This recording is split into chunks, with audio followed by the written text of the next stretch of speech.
I usually don't think of desserts in terms of being cute or fun, but the cutest dessert that I know of is gelled champagne served with berries, and it's very easy to make. You just need 250 milliliters, that's 1 cup of water. Put that into a medium-sized pan and add about 16 milliliters, and that's 3¼ teaspoons of unflavored gelatin, and just sprinkle that on top.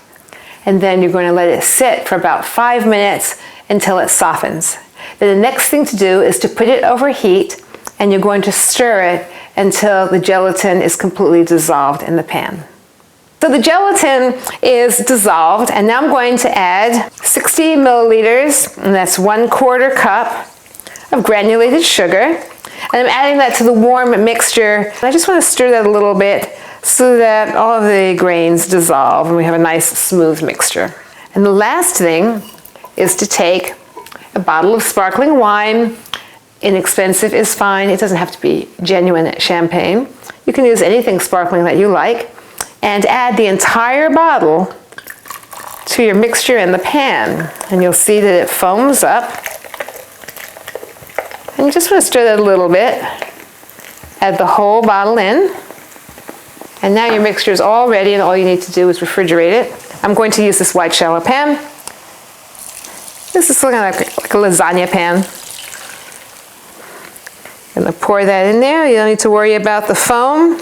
And then I'm going to cover it with plastic and refrigerate it.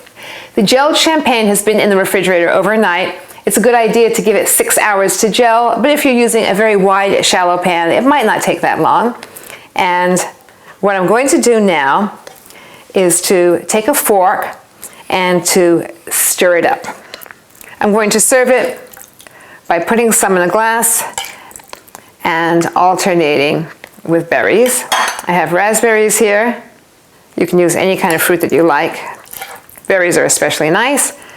And if you like, you can use more than one kind of berry. So, you can see what that looks like. I'm going to top it with some blueberries. And then, use your imagination. You can either serve it just like this, or you could top with some whipped cream.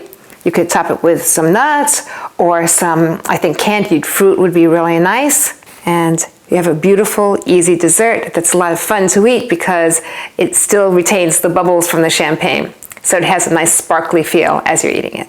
I'm Denise Landis, your 1-Minute Maven. Thanks for joining me. For more great tips, look for us on YouTube and at thecookscook.com.